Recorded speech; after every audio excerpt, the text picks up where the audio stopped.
हे दोस्तों नमस्कार। एक बार फिर से स्वागत है आपके अपने यूट्यूब चैनल देव जीके ट्रिक्स में।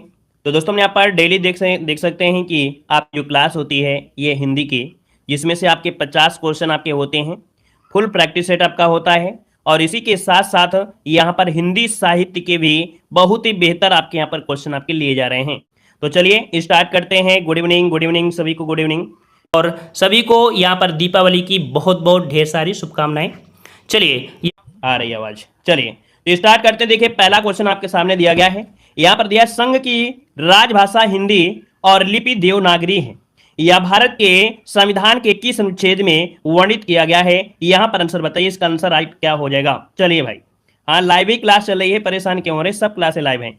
तो संघ की राजभाषा हिंदी और लिपि क्या है? देवनागरी है। यह भारत के संविधान के किस अनुच्छेद में वर्णित है? यहाँ पर 51 का ऑप्शन देखिए, लगभग जवाब सभी का यहाँ पर आ चुका है और आपका जो आंसर हो जाएगा यहाँ पर बी नंबर आपका राइट हो जाएगा, बी नंबर। तो यहाँ पर हुआ अगला क्वेश्चन। कह रहे कर कामा बैठ कामा चल आदि धातु प्रकार हैं। तो देखिए 52 का ऑप्शन में से क्या बनेगा? ये जो आपके धातु हैं कैसे हैं? तो आप कहेंगे सर ये है आपके क्या, यहाँ पर दिया गया है मूल धातु, यहाँ पर यौगिक धातु, प्रेरणार्थक धातु और नाम धातु। चलिए यहाँ पर देखिए 52 का ऑप्शन आ गया है मूल धातु। तो आपका जो आंसर आया लगभग सभी का जवाब यहाँ पर आ रहा है। देखिए यहाँ पर कह सकते हैं कि इसमें से ना प्रत्यय जोड़ दिया जाता है तब ये क्रिया आपकी बन जाती है। तो आंसर क्या हो गया? यहाँ पर मूल धातु हो जाएगा। अगला क्वेश्चन दिया गया है कि औलाद किस भाषा का शब्द है? हमने टॉपिक वाली क्लास में आपको पढ़ाया था। यहाँ पर दे सकते हैं औलाद।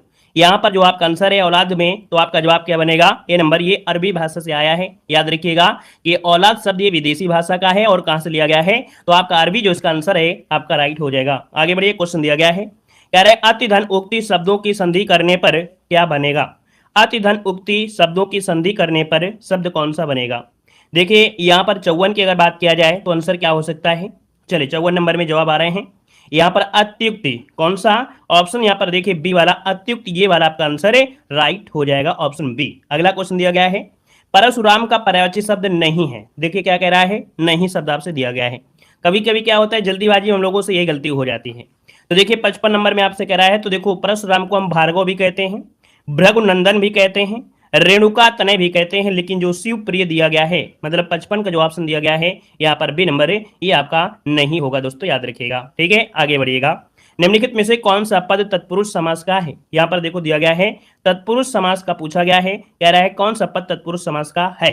चलिए नवरात्र, अनुदित, पदगत और धर्मा धर्म। देखिए 56 नंबर में 56 का ऑप्शन देखिए, यहाँ पर धर्म और धर्म नहीं होगा भाई, धर्म और अधर्म ये तो द्विगु समास हो जाएगा ना, सॉरी द्वंद्व समास हो जाएगा, है ना। तो ये तो आपका नहीं होगा, लेकिन पदगत ये आंसर आपका सी नंबर इसका राइट हो जाएगा, पदगत हो जाएगा। मतलब पद को गया हुआ, क्या बनेगा? पद को गया हुआ, पद को गया हुआ ये होता है, अर्थात ये आपका जो है ये आपका तत्पुरुष समास में होगा। वो भी कैसे? तो आपकी कर्म तत्पुरुष समास हो जाएगा। आगे बढ़िए, क्वेश्चन दिया गया है तत्सम शब्द आपको चुनना है। यहाँ पर तत्सम शब्द इनमें से राइट क्या हो जाएगा? तत्सम शब्द। चलिए यहाँ पर देखिए भविष्य है, खीर है, गली है, गेहूं है। तो दोस्तों यहाँ पर एक शब्द आपको मालूम होगा, हमने बताया था कॉमन में, यहाँ पर आधा सा लगा है कि नहीं लगा है? देखिए यहाँ पर आधा सा लगा है, यहीं से आपका हो जाएगा क्या? भविष्य जो आपका है ये राइट आंसर हो जाएगा, तत्सम हो जाएगा। आगे बढ़िए, क्वेश्चन दिया गया है खटोला में कौन सा प्रत्यय है? खटोला में कौन सा प्रत्यय है? खटोला। तो देखिए खटोला में हो जाएगा क्या? ओला बनेगा। ओला है कहीं पर ऑप्शन? ये है ऑप्शन आपका सी नंबर है, राइट हो जाएगा। अगला क्वेश्चन दिया गया है, यहां पर दिया गया है जो क्रिया कर्म का बोध नहीं कराती है उसे क्या कहते हैं? चलिए कह रहा है जो क्रिया कर्म का बोध नहीं कराती है उसे क्या कहते हैं? यहां पर 59 को ऑप्शन देना है। और देखिए यहाँ पर कर्म का बोध नहीं कराती है तो अकर्मक क्रिया हो जाएगा, है ना। कर्म का बोध ना कराएगी तो अकर्मक किसका आंसर राइट हो जाएगा, ऑप्शन सी नंबर बन जाएगा। अगला क्वेश्चन बताइएगा सर्वनाम का प्रकार नहीं है। देखिए सर्वनाम का प्रकार नहीं है। देखिए पुरुषवाचक भी होता है, निजवाचक होता है, प्रश्नवाचक होता है, लेकिन गुणवाचक होता है क्या? नहीं होता है। तो ये बताइए गुणवाचक होता है तो क्या होता है? गुणवाचक क्या होता है? तो आप कहेंगे सर गुणवाचक होता है विशेषण। क्या होता है? विशेषण होता है। तो आंसर क्या बन गया? डी नंबर हो गया। आगे बढ़िएगा, यहाँ पर दिया भक्ति रस का स्थायी भाव पूछिए। चलिए भक्ति रस का जो स्थायी भाव होता है इनमें से क्या होगा? निर्वेद हो जाएगा, रति हो जाएगा, पुत्र स्नेह होगा या भगवत प्रेम हो जाएगा। अच्छा क्वेश्चन है, थोड़ा सभी ऑप्शन पर ध्यान दीजिएगा नहीं गलती हो जाएंगी। यहाँ पर देखिए 61 का ऑप्शन आया है आपका बी नंबर। तो हमने बताया था गलतियां हो सकती हैं, थोड़ा सोच समझ के जवाब देना है। भक्ति रस दिया है और भक्ति रस में होता है भगवत प्रेम। क्या होता है? भगवत प्रेम होता है। रति श्रृंगार का होता है। रति जो होता है ये श्रृंगार का होता है, याद रखिए दोस्तों। यहाँ पर भक्ति रस का होता है, भगवत प्रेम होता है, तो ऑप्शन डी आपको लगाना होगा। क्लियर है? आगे बढ़िए, क्वेश्चन दिया गया है, इनमें से कौन सा शब्द तद्भव नहीं है? इनमें से कौन सा शब्द तद्भव नहीं है?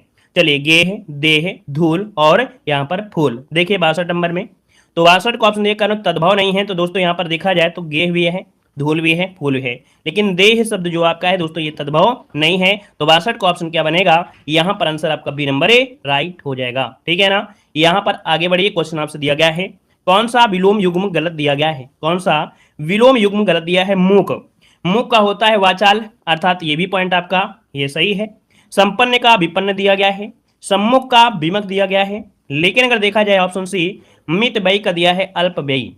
मितव्ययी मतलब जो कम होता है, अल्पव्ययी मतलब भी कम होता है, अर्थात ये तो क्या हो गए? पर्यायवाची हो गई ना। यहाँ पर आंसर आपका सी नंबर है गलत हो जाएगा, क्योंकि पूछा गया था आपसे विलोम शब्द पूछा गया था। ठीक है, आगे बढ़िए, क्वेश्चन दिया गया है, यहाँ पर दिया गया है, क्या दिया गया भाई? इसका जवाब दीजिएगा। वृक्रेसी का समानार्थी हिंदी इनमें से क्या होता है? इसका हिंदी अर्थ इनमें से पूछा है, तो अधिकारी तंत्र, ये आंसर आपका बनेगा अधिकारी तंत्र हो जाएगा, ऑप्शन सी बन जाएगा। अगला क्वेश्चन दिया गया है कि किस विषय में विराम चिन्ह संबंधी विसंगति है? विराम चिन्ह संबंधी आपसे विसंगत पूछा गया था, कहां पर विसंगति जो कि विराम चिन्ह की है? सूर्यकांत त्रिपाठी निराला छायावाद के प्रमुख कवि थे। ठीक है, यहां पर देखा जाए 65 नंबर में, और 65 को ऑप्शन सी आ रहा है, बी आ रहा है, लेकिन थोड़ा सा अगर आप ध्यान देंगे यहां पर निराला शब्द, हमने एक शब्द आपको बताया था दोस्तों कि निराला शब्द जो होता है उपनाम होता है, ये उपनाम है, और जो भी उपनाम होता है वो सिंगल इन्वर्टेड कामा में होता है। किसमें? सिंगल इन्वर्टेड कामा में होता है, अर्थात यहाँ पर गलती आपकी पहले में ही मिल चुकी है। यहाँ पर आगे बढ़िए, क्वेश्चन दिया गया है, अवनि शब्द का विलोम इनमें से क्या है? चलिए बताइएगा, अवनि शब्द का विलोम पूछा गया है, अवनि का विलोम। अब आप कहेंगे सर अवनि मतलब होता क्या है? तो आप कहेंगे धरती होता है। क्या होता है? धरती। तो धरती का विलोम क्या हो जाएगा? यहाँ पर अंबर। ठीक है, तो यहाँ पर आंसर आपका सी अवनि का हो जाएगा, अंबर बन जाएगा। अगला क्वेश्चन दिया गया है, निम्नलिखित में से किस रचनाकार को महापंडित की उपाधि से विभूषित किया गया है? वेरी वेरी आईएमपी क्वेश्चन आपका है दोस्तों। यहाँ पर दिया गया है महापंडित की उपाधि से विभूषित किया गया है, यहाँ पर आंसर आपका हो जाएगा डी नंबर है। ये राहुल सकृत्यायन का नाम आपने सुना होगा। यात्रा संबंधी जो भी होती हैं आपने देखा होगा, इन्हीं का नाम देखने को मिलता है। ऑप्शन बनेगा यहाँ पर आपका डी नंबर है राइट हो जाएगा दोस्तों। ठीक है ना? और इन्हें काशी के पंडितों द्वारा प्रदान की गई है। अगर क्वेश्चन ये पूछे कि इनको जो महापंडित की उपाधि मिली है ये किसने दिया है, तो याद रखिएगा कि काशी के जो पंडित हैं, काशी के पंडितों के द्वारा ही इन्हें महापंडित की उपाधि दी गई है। इस पॉइंट को जरूर नोट करिएगा। अगला क्वेश्चन यहाँ पर आपसे दिया गया है, मूल शब्द एवं प्रत्यय की दृष्टि से सही विभाजन नहीं है। नहीं शब्द आपसे दिया है, तो चलिए देख लेते हैं कौन सा गलती है। यहाँ पर दिया लुहार मतलब लोहा धन आर बर्ताद लोहार, मतलब यहाँ पर कह सकते हैं कि ये वाला पॉइंट आपका सही है। कसेरा धन कांसा मतलब कसेरा, तो कांसा धनेरा हो जाएगा। महत्व भी सही है। अब देखो घूम धन और दिया गया है, कौन? यहाँ पर डी वाला। जय हिंद भाई, जय हिंद जय हिंद। यहाँ पर आंसर जो आपका है ये आपका गड़बड़ी है, इसमें क्या है? गड़बड़ी है दोस्तों। यहाँ पर दोस्तों देखा जाए तो ये सही आपका विभाजन नहीं होता है, घूम। क्या होता है? घूम होता है, फिर इसके बाद आओ होता है, तब ये बनता है घुमाओ। ठीक है, तो आंसर गड़बड़ी हो गई डी नंबर पे। आगे बढ़िए, क्वेश्चन दिया गया है, हिंदी शब्दकोश में त्रा किस वर्ण के बाद आता है? ये जो त्रा है ये किसके बाद आता है? त्रा जो आता है ये किसके बाद आता है दोस्तों बताइएगा? तो ता वर्ण के बाद आता है, रा वर्ण के बाद आता है, हा वर्ण के बाद या छा वर्ण के बाद। तो भाई इसका निर्माण होता है कैसे? इसका निर्माण कैसे होता है? तो आपको बताया गया ता धन रा से होता है, अर्थात तो आप कहेंगे कि सर इसका आंसर यहाँ पर क्या हो जाएगा? ए नंबर राइट हो जाएगा, ए नंबर हो जाएगा। अगला क्वेश्चन दिया गया है, निम्नलिखित में से कौन सा समास भगवान श्री कृष्ण को संबोधित करने हेतु प्रयुक्त नहीं किया जाता है? तो श्री कृष्ण भगवान को संबोधित करने हेतु प्रयुक्त नहीं कर सकते हैं। 70 नंबर में देखिए, यहाँ पर पीताम्बर भी कहते हैं, कंज लोचन भी कहते हैं इन्हें, यहाँ पर घनश्याम भी कहते हैं। लेकिन दोस्तों यहाँ पर त्रिलोचन जो आपका है, यहाँ पर 70 नंबर में ऑप्शन सी, यहाँ पर त्रिलोचन इनके लिए नहीं होता है। त्रिलोचन आपके शिव भगवान को कहा जाता है दोस्तों, तो ये भी याद रखिए कि आपके कृष्ण भगवान को कंज लोचन भी कहा जाता है। ठीक है, आगे बढ़िए, क्वेश्चन दिया गया है, वर्तनी की दृष्टि से कौन सा शब्द अशुद्ध दिया गया है? कौन सा शब्द अशुद्ध दिया गया है? तो देखिए यहाँ पर शूर्पनखा मतलब पहला जो दिया गया है, क्या यहाँ पर शूर्पनखा ये सही है, ऐसा ही लिखा जाता है क्योंकि बोलने और लिखने में अलग अलग संबंधित है। यहाँ पर ये सही है। सर्पणी भी आपका सही दिया गया है। यहां पर दिया गया है श्वेतांगी, श्वेतांगी भी सही है।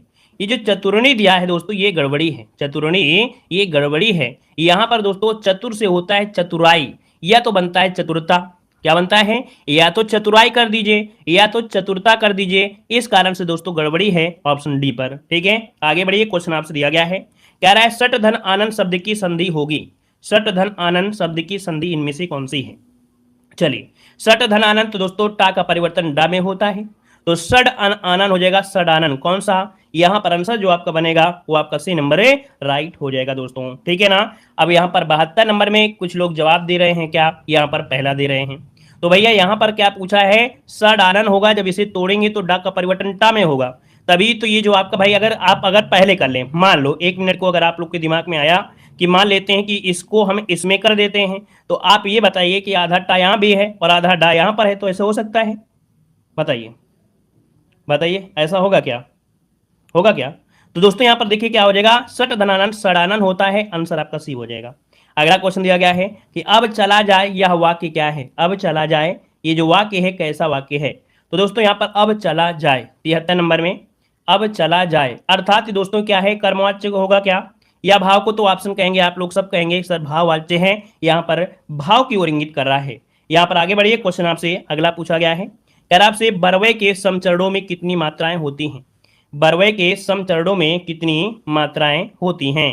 तो दोस्तों 74 को ऑप्शन में से क्या बनेगा, 74 को ऑप्शन सी हो जाएगा आपका, याद रखिएगा 7 होती हैं, कितनी होती हैं, 74 का जो ऑप्शन है यहाँ पर सी नंबर है, यहाँ पर 7 होती हैं। क्या पूछा गया है कि बरवे के सम चरणों में, सम पूछा है ना, तो सम चरणों में 7 होती हैं, और विषम चरणों में पूछ लेता तो आप कहते सर 12 होती हैं, और ये एक विषम मात्रिक छंद है। क्लियर है, आगे बढ़िए, क्वेश्चन दिया गया है कि सघोष वर्ण कौन सा है, सघोष वर्ण इनमें से कौन सा है, सघोष वर्ण पा ठा बा या सा। तो दोस्तों सघोष क्या होता है, सघोष होता है जो होता है घोष, उसी को कहते हैं, और घोष होता है किसी भी वर्ग का तीसरा चौथा और पांचवा वर्ड होता है। अब आप ही बताइए यहाँ पर आंसर क्या हो जाएगा, तो जो भैया पा फा बा किस में आ गया, तीसरा में, तो आंसर हो गया क्या, यहाँ पर आपका हो गया सी नंबर राइट हो जाएगा। इसमें बहुत लोगों से गलतियां होती हैं, यहां पर देखा जाए तो बहुत लोगों से गलतियां इसमें होती हैं, क्योंकि भैया पा जो आप लगाओगे ये तो पहले में हो जाएगा, है ना, पहला दूसरा होता है उसे अघोष कहते हैं। आगे बढ़िए, क्वेश्चन दिया गया है कि जो इंद्रियों की पहुंच से बाहर हो उसके लिए शब्द इनमें से क्या है, जो इंद्रियों की पहुंच से बाहर हो, जो इंद्रियों की पहुंच से बाहर हो उसे कहते हैं, ऑप्शन यहां पर क्या बनेगा, दिया गया है इंद्रिय निग्रह, इंद्रिय जीत दिया है, इच्छाधारी दिया है, और ऑप्शन डी भी दिया है, ध्यान दीजिएगा ऑप्शन डी भी दिया गया है, तो डी को भी तो ध्यान रखना है। जो इंद्रियों की पहुंच से बाहर होता है उसे अतीन्द्रिय कहते हैं दोस्तों, क्या बोलते हैं, अतीन्द्रिय कहते हैं, क्योंकि ऑप्शन डी भी तो दिया है, उसको तो ध्यान दीजिएगा, है ना। तो यहां पर क्या हो जाएगा, अतीन्द्रिय इसका आंसर हो जाएगा दोस्तों। ठीक है, क्लियर है, आगे बढ़िएगा। किस वाक्य में स्थानवाचक क्रिया विशेषण है, स्थानवाचक क्रिया विशेषण दिया गया है, तो भैया स्थान मतलब आप देख सकते हैं यहाँ पर पहला पॉइंट दिया है यहां बैठिए, है ना, और यहां बैठिए तो आपका आंसर तो पहले में मिल जाएगा, लेकिन फिर भी अगर आपको देखना है सी पर तो उसको भी ध्यान दीजिए। कह रहा है धीरे धीरे चलता है, मोहन जयपुर से अभी आया है, जयपुर से अभी आया है। ठीक है, तो जयपुर एक जगह आपकी दी है, लेकिन यहां पर स्थान क्या है कि यहां बैठिए, तो यहां अर्थात क्या होगा, कोई ना कोई एक स्थान की बात करेगा। ठीक है ना, यहां पर एक क्या है, शहर के हिसाब से बात कर रहा है। आगे बढ़िए, वेलकम है भाई, वेलकम है, वेलकम है। अगला क्वेश्चन दिया गया है हिंदी भाषा के विकास का सही अनुक्रम इनमें से क्या है। चलिए, सबसे पहले हिंदी में जो आपका विकास हुआ किस प्रकार से हुआ, तो सबसे पहले देखो आपकी संस्कृत आई थी, संस्कृत के बाद पाली, फिर प्राकृत, प्राकृत फिर आपका ब्रज, फिर आपकी हिंदी, पहला ही इसका ऑप्शन इसका राइट हो जाएगा। और अगला क्वेश्चन आपसे पूछा गया है निम्नलिखित में से कौन सा शब्द व्यक्तिवाचक संज्ञा नहीं है। चलिए यहां पर बताइएगा कौन सा शब्द व्यक्तिवाचक संज्ञा नहीं है। तो व्यक्तिवाचक वो होता है सिर्फ और सिर्फ एक चीज होना चाहिए, अगर सिर्फ एक ही चीज होगी तो वही व्यक्तिवाचक होगा। तो देखिए यहां पर निगेटिव पूछ लिया गया 79 में, तो भाई देखिए हिमालय एक है, गंगा एक है, रामायण एक है, लेकिन दोस्तों यहां पर जो दिया गया है पहाड़, है ना, पहाड़, तो भैया आप ही बताइएगा जो पहाड़ है ना, ये तो बहुत होते हैं, तो ये तो आपके जाति में पहुंच जाएगा, किसमें, जाति में हो जाएगा। आगे बढ़िए, क्वेश्चन दिया गया है कि किस विकल्प के सभी शब्द परस्पर पर्यायवाची हैं, तो परस्पर पर्यायवाची पूछ लिया गया है। तो देखिए अग्नि, वही और अनिल, अग्नि, वही और अनिल। ठीक है, अब यहां पर दोस्तों अग्नि दिया है, यहां पर अनिल दिया है। ठीक है, अनल होता तो हम लोग थोड़ा ध्यान देते, लेकिन फिर भी ऑप्शन आपके पास है। यहाँ पर व्योम, नभ और अंबर, ऑप्शन क्या मिल रहा है, यहाँ पर सी वाला मिल रहा है ना, तो ऑप्शन आपका आंसर सी नंबर है, राइट हो जाएगा। आगे बढ़िएगा। इन पंक्तियों में अलंकार आपसे पूछा है, तो दोस्तों ओस के बूंद हैं, लेकिन जो हंसनी है वो उनको मोती समझ रही है और चुग रही है। तो इसका मतलब है कि जो हंसनी है वो भ्रमित हो रही है, क्या भ्रमित हो रही है, तो आंसर आपका सी यहाँ पर राइट हो जाएगा दोस्तों। आगे बढ़िए, क्वेश्चन आपसे दिया गया है, कह रहा है कौन सा विलोम युग्म सही नहीं है, कौन सा विलोम युग्म सही नहीं है। चलिए 82 नंबर में, और 82 की अगर बात करते हैं तो देख लेते हैं। सापेक्ष का दिया गया है, निरपेक्ष दिया गया है ना। स्वकीय का परकीय होता ही है, बेष्टि का समष्ट होता है, ये भी सही है। अब आपकी आपत्ति आ गई और विपत्ति, दोनों तो एक ही होंगे ना भैया, अगर इसे आपत्ति कहोगे तो विपत्ति भी तो वही होता है, ये तो एक पर्याय हो गई। इसका मतलब ऑप्शन क्या मिल गया, यहाँ पर बी नंबर है, गलत हो जाएगा। ठीक है, आगे बढ़िए, क्वेश्चन दिया गया है, कह रहा है छंद के चतुर्थांश को कहते हैं, छंद के चतुर्थांश को क्या कहते हैं। यहाँ पर 83 नंबर में तो देखिए, यहाँ पर छंद के चतुर्थांश अर्थात ये हुआ कि कोई छंद है तो उसमें क्या होते हैं, चरण होते हैं, क्या होते हैं, चरण होते हैं, और इन्हीं चरण को ही हम लोग क्या कहते हैं, यहाँ पर चरण, आंसर आपका राइट हो जाएगा। ठीक है, चलिए, कह रहे सर जी परीक्षा पास करना भी एक पहाड़ का काम है, बिल्कुल सही बात है। अगला क्वेश्चन बताइएगा, वियोग श्रृंगार की स्थिति नहीं है। देखो वियोग श्रृंगार की स्थितियां काफी होती हैं, हमने आपको पढ़ाया भी है। तो इसमें कह रहा है वियोग श्रृंगार की कौन सी स्थिति नहीं है, तो देखिए यहाँ पर प्रवास हो गया, एक स्थान से दूसरे स्थान जाएंगे, है ना, तो भी आपका है पूर्व राग हो गया, मान हो गया, लेकिन मिलन शब्द आपका ये तो नहीं होगा, तो आंसर आपका हो जाएगा बी नंबर।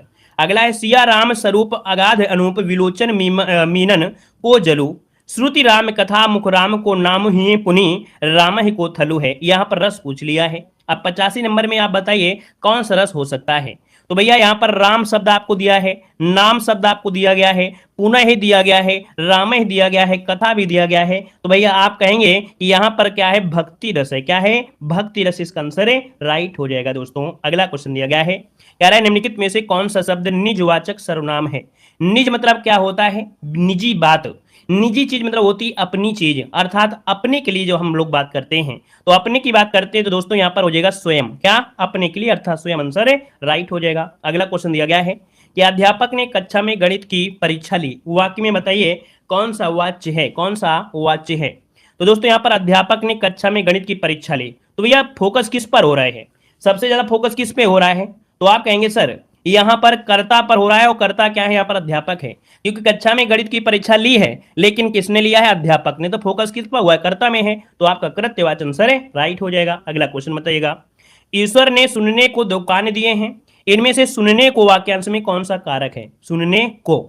अब देखिए 88 नंबर आपसे कह रहा है, तो दोस्तों यहाँ पर दिया है, ये भी तो शब्द आपको है, हमने बताया जब भी कभी देने की बात कर दे, है ना, तो हमेशा आपको दोस्तों संप्रदान ही लगाना है, याद रखिएगा। ठीक है, यहाँ पर आंसर आपका बी नंबर है, राइट हो जाएगा, करण नहीं होगा। ठीक है, चलिए, कर्म भी नहीं होगा, दिया है, यहाँ पर दिया है, सुनने को दो कान दिए हैं, ठीक है, तो यहाँ पर आंसर सी बनेगा। अगला, नीम का तत्सम रूप इनमें से क्या होता है, नीम का तत्सम पूछा गया है, तो निम्बक दिया है, निम्बिका दिया है, निम्ब दिया है और निम्ब दिया है। साथियों यहाँ पर 89 को ऑप्शन सी वाला देखिए, नीम का तत्सम होता है निम्ब, तो ऑप्शन आपका सी नंबर है, राइट हो जाएगा। यहाँ पर अगला क्वेश्चन आपसे दिया गया है, जो कि इंग्लिश से आपको हिंदी वर्ड आपको करना है। यहाँ पर दिया गया है इंप्लीमेंटेशन का हिंदी परिभाषिक शब्द इनमें से क्या है। इसका हिंदी होता है दोस्तों कार्यान्वय, क्या होता है, कार्यान्वयन होता है, जो कि ऑप्शन यहाँ पर डी नंबर है, राइट हो जाएगा दोस्तों। ठीक है, चलिए, यहाँ पर अगला क्वेश्चन दिया है, बहुव्रीहि समास का उदाहरण इनमें से क्या है। टॉपिक वाइज क्लासे आप नहीं देखते हैं तो टॉपिक वाइज क्लासे भी आप लेना शुरू कर दीजिए, है ना, प्लेलिस्ट बना दी गई है, तो वहां पर डेली जो आपकी टॉपिक वाइज क्लास है उसको जरूर देखिएगा। ठीक है, तो वहां पर हर चीज कंप्लीट होगा। बहुव्रीहि समास दिया गया है, बहुव्रीहि समास को ही हम लोग योग रूढ़ शब्द भी कहते हैं, क्या बोलते हैं, योग रूढ़ शब्द कहते हैं, अर्थात योग रूढ़ शब्द ही आपका बहुव्रीहि होता है, जो एक विशेष अर्थ निकाले, और विशेष अर्थ निकालता है दोस्तों वही होता है आपका बहुव्रीहि समास। तो त्रिफला, चक्रधर, यथासंभव और धर्मवीर। अब आप बताइए, जो चक्रधर अर्थात जिनके हाथ में चक्र हैं, कोई ना कोई तो भगवान का नाम होगा कि नहीं होगा, है ना, तो यहां पर आप आंसर कहेंगे बी नंबर है, राइट हो जाएगा। अगला क्वेश्चन दिया गया है, कह रहा आपसे यहाँ पर करदम का पर्यायवाची शब्द इनमें से क्या है, करदम का पर्यायवाची इनमें से क्या है, करदम। दोस्तों करदम कहा जाता है जो कीचड़ होता है, कीचड़ होता है, और कीचड़ को हम लोग बोलते हैं कीच, क्या कहते हैं, कीच कहते हैं, तो ऑप्शन बनेगा यहां पर आपका आंसर राइट हो जाएगा दोस्तों, ए नंबर। कीचड़ हो जाता है, कीचड़ भी कहते हैं, पंक भी कहते हैं। पंक मतलब भी क्या होता है? कीचड़, हमने बताया था पंकज। पंक मतलब कीचड़ होता है, मतलब जो जल में उत्पन्न हुआ, अर्थात ये कमल हो गया, है ना। यहाँ पर जैसे गारा, आपने नाम सुना है गारा, है ना। गारा शब्द आपने नाम सुना होगा। गाँव में जो मिट्टी के घर होते हैं, है ना, तो उसमें क्या होता है, जब कच्चे ईंटों को लगाया जाता है तो गारा से ही लगाते हैं, मिट्टी को फुला देते हैं, मतलब मिट्टी में पानी डालते हैं और अच्छी तरीके से लात से उसे कचरते हैं, या 2 दिन का समय देते हैं तो ऑटोमेटिक उसमें मिक्स हो जाता है, उसे गारा कहते हैं। यहाँ पर अगला क्वेश्चन दिया गया है, संख्येश्वर का संधि में इनमें से कौन सी है? दे दिया है संख्येश्वर शब्द में कौन सी संधि है। अब यहां पर दोस्तों अ की मात्रा लगी है। अगर आपने थोड़ा दिमाग लगाया कि सर यहां पर आंसर क्या हो जाएगा अ की मात्रा में, तो भैया आप देख सकते हैं व्यंजन संधि, आदि संधि, यण संधि। लेकिन एक शब्द आपको ये भी है कि या के साथ आधा अक्षर भी दिया है, तो ये यण संधि इसका आंसर राइट हो जाएगा। इससे अगर आप तोड़ना चाहें तो आप इसे तोड़ भी सकते हैं। कैसे तोड़ेंगे? इसे तोड़ेंगे सखी। क्या निकलेगा यहां से निकलेगा सखी। और क्या निकलेगा भाई? सखी के साथ और क्या निकल के आ सकता है? ऐश्वर्य निकल के आएगा, ऐश्वर्य। ठीक है, अर्थात यहां पर बड़ी ई और ऐ बराबर ऐ हो जाएगा, तो आंसर आपका बी नंबर राइट हो गया। आगे बढ़िएगा कि व्याकरण जानने वाला वाक्य के लिए शब्द इनमें से क्या है? जो व्याकरण जानता है उसे क्या कहते हैं? चलिए, व्याकरण जानने वाला, यहां पर आंसर राइट क्या हो जाएगा? चलिए जल्दी से बताइए। यहां पर जो आपका आंसर साथियों नोट करिएगा, व्याकरण जानने वाले को हम लोग कहते हैं व्याकरण। कौन सा? ऑप्शन सी राइट हो जाएगा, व्याकरण कहते हैं। अगला क्वेश्चन दिया गया है, सरकार शब्द में कौन सा उपसर्ग है? सरकार शब्द में कौन सा उपसर्ग है 95 नंबर में? सरकार, है ना, क्या है? सरकार। तो देखिए भैया सी नंबर जो आपका है वो राइट हो जाएगा। अगला है तालब्य ध्वनि क्या है? तालब्य ध्वनि क्या होती है? तो भाई आप कहेंगे सर तालब्य जो ध्वनि होती है, जो जीभ होती है वो तालु को स्पर्श कर जाती है, जीभ जो होती है वो तालु को स्पर्श कर जाती है, ऐसा कौन सा आपका होता है? तो याद रखिएगा जो सा होता है, इस सा का भी स्थान इसमें से आपका होता है। यहां पर आगे बढ़िए, क्वेश्चन दिया गया है किस शब्द की संधि गलत दी गई है 97 नंबर में। तो देखिए भाई अता धन एव, अतएव सही है, सही है कि नहीं सही है? सही लग रहा है। मम धन इतर, मम धन इतर ममेतर, ये भी सही लग रहा है ना, सही है। अच्छ धन ओढ़ी, अच्छौड़ी भी है। अब यहां पर ऑप्शन डी पर थोड़ा सा डाउट लग रहा है ना, ये क्या गड़बड़ी है? तो दोस्तों नौ धन ऊढ़ा, ये गलत है दोस्तों। नौ धन ऊढ़ा का गड़बड़ी है, तो सही क्या होगा भाई? यहां पर नौ धन ऊढ़ा अरे नव धन ऊढ़ा, नौढ़ा। अरे भाई बताइएगा 97 वाले में क्या लग रहा है? हमें तो नौ धन ऊढ़ा दिया गया है, नौ धन ऊढ़ा और नौ धन ऊढ़ा। अरे क्या गड़बड़ी है भाई? हमें समझ नहीं आ रहा है। कार गलत है सर जी, कौन सा गलती है? पहले इसमें बताइए, इसमें क्या है? इसमें से गड़बड़ी क्या है? नौढ़ा का संविच्छेद, नौढ़ा का संविच्छेद क्या होता है? गड़बड़ी है क्या कुछ? नौ धन ऊढ़ा होता है, नौ धन ऊढ़ा, ये तो सही लग रहा है। अच्छा भैया, अच्छा अच्छा, माफ करिए, हम समझ नहीं पा रहे हैं। संधि तो सही है, यहां पर देखो ओ की मात्रा दी गई है, ठीक है, ओ की मात्रा दी गई, और नहीं होता है, ओ की मात्रा होती है, ठीक है। याद रखिएगा यहां पर नौ धन ऊढ़ा बर्तन नौढ़ा होता है। हम यहां पर तो सोच रहे हैं ये तो सही लिखा है, लेकिन गड़बड़ी क्या है? यहां पर गड़बड़ी है दोस्तों, यहां पर ओ की मात्रा नहीं होती है, ओ की मात्रा होती है, ये आपकी गड़बड़ी थी, ठीक है। आगे बढ़िए, क्वेश्चन दिया गया है निम्नलिखित में से कंठ वर्ण इनमें से कौन सा है? चलिए यहां पर देखिए इसका आंसर क्या हो जाएगा। यहां पर कह रहा है निम्नलिखित में से कंठ वर्ण। अब आप बताइएगा कंठ वर्ण आपसे दिया गया है तो छोटा ओ है, आ है, ई है, बड़ी ई है। यहां पर देखिए जो आपका दिया गया है बी नंबर आ, है ना, ये हो जाएगा आपका कंठ, तो आपका जवाब हो गया राइट, ठीक है ना। चलिए 98 का ऑप्शन राइट हो गया। चलिए और अगला है इनमें से तद्भव शब्द इनमें से कौन सा है? इनमें से जो तद्भव शब्द आपका है वो आपका राइट क्या हो जाएगा? तद्भव शब्द दिया गया है बजरंग, सुरंग, पकवान और मिष्टान। यहाँ पर 99 का जो ऑप्शन दिया गया है, 99 का ऑप्शन ये जो बजरंग दिया गया दोस्तों, ये क्या है? आपका तद्भव है, याद रखिएगा। अगला क्वेश्चन दिया गया है, कह रहा है ज्ञानपीठ पुरस्कार पाने वाले हिंदी के प्रथम साहित्यकार इनमें से कौन है? चलिए बताइएगा यहाँ पर आंसर क्या हो जाएगा। कह रहा है ज्ञानपीठ पुरस्कार पाने वाले हिंदी के प्रथम साहित्यकार पूछा गया है, और यहां पर जो आंसर आपका राइट हो जाएगा इनमें से क्या बन जाएगा? 100 का ऑप्शन हो जाएगा आपका सुमित्रानंद पंत, जिसका भी ऑप्शन है यहां पर राइट हो जाएगा, सुमित्रानंद पंत हो जाएगा। अच्छा किसके लिए मिला था? चलिए जल्दी से बताइए, जल्दी से बताइएगा। जो सुमित्रानंद पंत है ना, इनको जो पुरस्कार मिला था किस चीज के लिए मिला था? चिदम्बरा के लिए मिला था। क्या हो जाएगा? चिदम्बरा के लिए मिला था, चिदम्बरा के लिए, ठीक है ना। और अगर आपसे पूछे भैया कब, तो आप कहेंगे 1968 में। कब? 1968 में मिला था, ठीक है ना। अच्छा आगे आइए, अगला पॉइंट। यहाँ पर हमने बताया डेली यहाँ पर हिंदी साहित्य के भी क्वेश्चन आपके लिए जाते हैं, है ना, क्योंकि जो भी एग्जाम आपके होंगे उसमें हिंदी साहित्य का भी योगदान होगा। तो देखो क्वेश्चन दिया गया है, हिम तरंगड़ी किसका काव्य संग्रह है? फटाफट जवाब दीजिएगा, हिम तरंगड़ी किसका काव्य संग्रह है? दोस्तों इसका आंसर है राइट, इनमें से क्या है? चलिए यहाँ पर जवाब देना है। हिम तरंगड़ी वन का ऑप्शन में से हो जाएगा माखनलाल चतुर्वेदी को 1955 में आपको दिया गया था। ऑप्शन आपका डी नंबर है, राइट हो जाएगा। आगे बढ़िए, क्वेश्चन आपसे दिया गया है, कह रहा है जयशंकर प्रसाद की पहली कहानी कौन सी है? जयशंकर प्रसाद की पहली कहानी पूछ लिया गया है, तो यहां पर बताइएगा जयशंकर प्रसाद की पहली कहानी इनमें से कौन है? चलिए, जयशंकर प्रसाद की पहली कहानी यहां पर पूछा गया है, तो देखिए टू का ऑप्शन हो जाएगा ग्राम, है ना। ग्राम जो है ये जयशंकर प्रसाद की पहली कहानी, इस चीज को नोट करिएगा। अगला है कि सूर सागर के रचयिता इनमें से कौन है? सूर सागर के रचयिता, यहां पर राइट क्या हो जाएगा? सूर सागर के रचयिता पूछा गया है, तो थ्री का ऑप्शन इनमें से क्या हो जाएगा? सूरदास, जिसका भी ऑप्शन है यहां पर डी नंबर है, राइट हो जाएगा, सूरदास हो जाएगा। चलिए अगला क्वेश्चन दिया गया है, आधे अधूरे किस विधा की रचना है? आधे अधूरे किस विधा की रचना है दोस्तों, यहां पर आंसर देना है। तो चलिए आधे अधूरे पूछा गया है, और आधे अधूरे जो कि फोर का ऑप्शन में से हो जाएगा ए नंबर है, नाटक, है ना। ये क्या है? आधे अधूरे जो आपका है ये नाटक है, क्या है? नाटक है, जो कि मोहन राकेश का है। बहुत अच्छे, बहुत ही लाजवाब। अगला क्वेश्चन है, जयद्रथ वध किस की रचना है? बताइए जयद्रथ वध किसकी रचना है? जयद्रथ वध जो है ये किसकी रचना है दोस्तों, यहां पर आंसर देना है। और आपका जो आंसर है 5 नंबर में, वो ऑप्शन ये हो जाएगा, याद रखिए मैथिली शरणगुप्त। क्या हो जाएगा? मैथिली शरणगुप्त, जिसका आंसर है यहां पर राइट हो जाएगा। आगे बढ़िए, क्वेश्चन दिया गया है, उर्वशी किस काव्य, किसका काव्य है?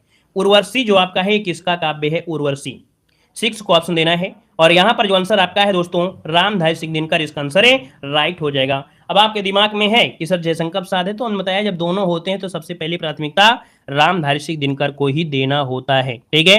आगे बढ़िए, क्वेश्चन आपसे अगला पूछा गया है, यहां पर दिया है कबीरदास, तुलसीदास, सूरदास आदि कौन से काल के संत कवि आपके रहे हैं? यहां पर जो आंसर आपका बनेगा इनमें से वो राइट क्या हो जाएगा? तो दोस्तों यहां पर देखिए आपका कबीरदास, तुलसीदास, सूरदास, ये आपके क्या है? भक्ति काल है क्या? 7 का ऑप्शन क्या बनेगा? 7 का ऑप्शन इनमें से राइट हो जाएगा बी नंबर, ये भक्ति काल से हैं। कहां से हैं? तो आपके भक्ति काल से इसका आंसर है राइट हो जाएगा। यहां पर अगला क्वेश्चन दिया गया है कि सत्यार्थ प्रकाश उपन्यास के लेखक का नाम पूछा गया है। कह रहा आपसे सत्यार्थ प्रकाश उपन्यास के लेखक इनमें से कौन है? यहां पर देखिए आपका आंसर जो आपका दिया गया 8 नंबर में, वो ऑप्शन ये हो जाएगा दयानंद सरस्वती। क्या हो जाएगा? दयानंद सरस्वती, इसका आंसर है राइट हो जाएगा दोस्तों। यहां पर आगे बढ़िए, क्वेश्चन दिया गया है, बीजक किसकी रचनाओं का संग्रह है? बीजक किसकी रचनाओं का संग्रह है? बीजक किसकी रचनाओं का संग्रह है? तो चलिए यहां पर आंसर देना है। और यहां पर जो आपका आंसर है दोस्तों राइट क्या हो जाएगा? कबीरदास की है। 9 का ऑप्शन ये हो जाएगा कबीरदास, आंसर है बन जाएगा। आगे बढ़िए, क्वेश्चन आपसे अगला पूछा गया है, यहां पर दिया गया है अतीत के चलचित्र किसकी रचना है? अतीत के चलचित्र किसकी रचना है? तो चलिए नोट करिएगा, अतीत के चलचित्र दोस्तों 10 का ऑप्शन बनेगा सी, महादेवी वर्मा, इसका आंसर सी नंबर है, राइट हो जाएगा, महादेवी वर्मा हो जाएगा। अगला क्वेश्चन आपसे दिया गया है, कह रहा है कौन सी पत्रिका के संपादक महावीर प्रसाद द्विवेदी थे? चलिए महावीर प्रसाद द्विवेदी आपसे पूछा गया है, और महावीर प्रसाद द्विवेदी की अगर बात करते हैं तो आपका आंसर में से क्या हो जाएगा? चलिए 11 का ऑप्शन यहाँ पर सी नंबर, देखिए सरस्वती, इसका आंसर है राइट हो जाएगा, महावीर प्रसाद द्विवेदी के द्वारा सरस्वती पत्रिका आपकी थी। यहाँ पर आगे बढ़िए, क्वेश्चन आपसे दिया गया है, कामायनी महाकाव्य के रचनाकार का नाम पूछा गया है। कामायनी महाकाव्य के रचनाकार इनमें से कौन बनेंगे? चलिए कामायनी महाकाव्य के रचना पूछा गया है। 12 का ऑप्शन दोस्तों सी हो जाएगा, जयशंकर प्रसाद। क्या हो जाएगा? जयशंकर प्रसाद, इसका आंसर राइट हो जाएगा। अगला है, ठेठ हिंदी के ठाठ किसकी रचना है? ठेठ हिंदी के ठाठ किसकी रचना है? तो ठेठ हिंदी के ठाठ किसकी रचना है? यहाँ पर 13 का ऑप्शन देना है।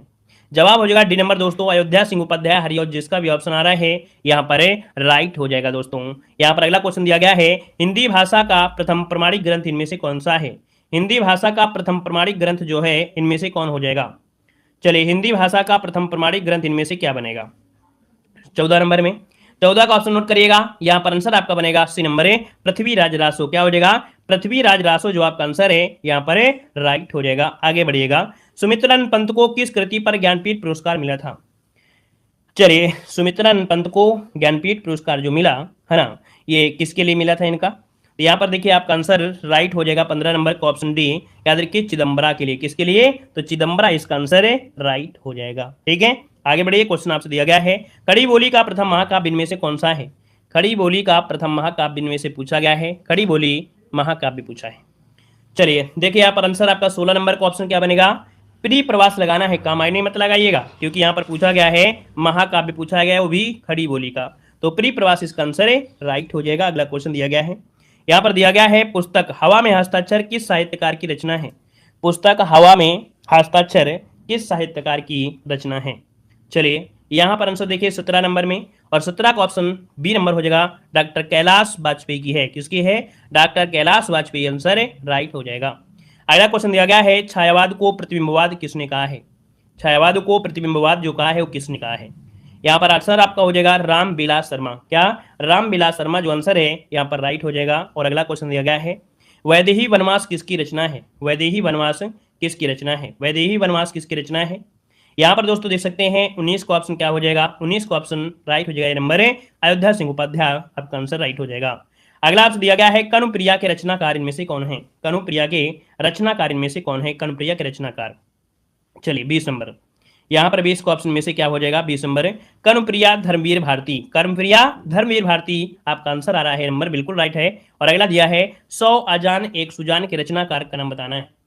चलिए 100 अजान एक सुजान के रचनाकार इनमें से कौन है? क्वेश्चन नंबर 21 का जवाब देना है, और जवाब देखिए आने शुरू हो गए, और ऑप्शन आपका हो जाएगा बालकृष्ण भट्ट। बालकृष्ण भट्ट आंसर है, राइट हो जाएगा। अगला क्वेश्चन दिया है कि आचरण की सभ्यता के निबंधकार इनमें से कौन है? आचरण की सभ्यता के निबंधकार सरदार पूर्ण सिंह। कौन है? सरदार पूर्ण सिंह, इसका आंसर है, राइट हो जाएगा। अगला क्वेश्चन है, आधे अधूरे नाटक के रचनाकार कौन है? आधे अधूरे नाटक के रचनाकार पूछा गया है, तो दोस्तों यहाँ पर आंसर क्या हो जाएगा? आधे अधूरी की अगर बात करते हैं दोस्तों, तो आंसर यहाँ पर 23 का ऑप्शन देना है। यहाँ पर देखिए मोहन राकेश, क्या हो जाएगा? मोहन राकेश इसका आंसर है, राइट हो जाएगा। अगला क्वेश्चन दिया गया है, ये त्यागपत्र उपन्यास के उपन्यासकार इनमें से कौन है? त्यागपत्र उपन्यास के उपन्यासकार इनमें से राइट क्या हो जाएगा? चलिए दोस्तों यहाँ पर देख सकते हैं, यहाँ पर जो आपका आंसर है 24 नंबर में, तो 24 का ऑप्शन ये हो जाएगा जैनेन्द्र हो जाएगा। क्या हो जाएगा? जैनेन्द्र, इसका जो आंसर है यहाँ पर राइट हो जाएगा। अगला है, सरस्वती पत्रिका के संपादक इनमें से कौन है? सरस्वती पत्रिका के संपादक पूछा गया है, सरस्वती पत्रिका के संपादक इनमें से कौन बनेंगे? चलिए सरस्वती पत्रिका है दोस्तों 25 को ऑप्शन, यहाँ पर B number Mahavir Prasad Dwivedi, option B बनेगा। अगला क्वेश्चन है, माखनलाल चतुर्वेदी को किस रचना के लिए साहित्य अकादमी पुरस्कार दिया गया था? माखनलाल चतुर्वेदी को साहित्य अकादमी पुरस्कार दिया गया था दोस्तों 26 नंबर में, तो ऑप्शन हो जाए आपका हेम तरंगड़ी के लिए 1955 में पहला पुरस्कार इन्हीं को दिया गया था, जो कि साहित्य अकादमी पुरस्कार। अगला है, 2017 का साहित्य अकादमी पुरस्कार किस लेखक को दिया गया? 2017 का जो साहित्य अकादमी पुरस्कार है वो किस लेखक को दिया गया? जवाब हो जाएगा रमेश कुंतल मेघ। क्या? रमेश कुंतल मेघ इसका आंसर बनेगा। अगला क्वेश्चन दिया गया है कि महादेव वर्मा को ज्ञानपीठ पुरस्कार किस कृति पर मिला था? महादेव वर्मा को ज्ञानपीठ पुरस्कार किस कृति पर मिला? 28 का ऑप्शन यामा के लिए दोस्तों, यामा इसका आंसर है, राइट हो जाएगा। अगला क्वेश्चन दिया गया है, अज्ञे जी को किस कृति पर ज्ञानपीठ पुरस्कार मिला था? अज्ञे जी को जो मिला ज्ञानपीठ पुरस्कार वो किस कृति के लिए मिला था? देखिए यहाँ पर 29 का ऑप्शन क्या बन जाएगा? बी नंबर आपका कितनी नावों में कितनी बार, है ना। आंसर बिल्कुल सबका सही आ रहा है, गजब तरीके से। और अगला है, मृदुला गर्ग के उपन्यास का नाम क्या है? मिलजुल मन को किस पुरस्कार से सम्मानित किया गया? किस पुरस्कार से सम्मानित किया गया? यहां पर आंसर में से राइट क्या हो जाएगा? चलिए भाई सभी लोग जवाब दीजिए, इसका आंसर क्या बनेगा? जितने लोग भी जुड़े हैं सबका जवाब बिल्कुल सही होना चाहिए, क्योंकि अच्छा क्वेश्चन आपका दिया गया है ना। चलिए वेरी गुड, बहुत अच्छे, सबके जवाब आ जाए पहले तभी हम जवाब देंगे।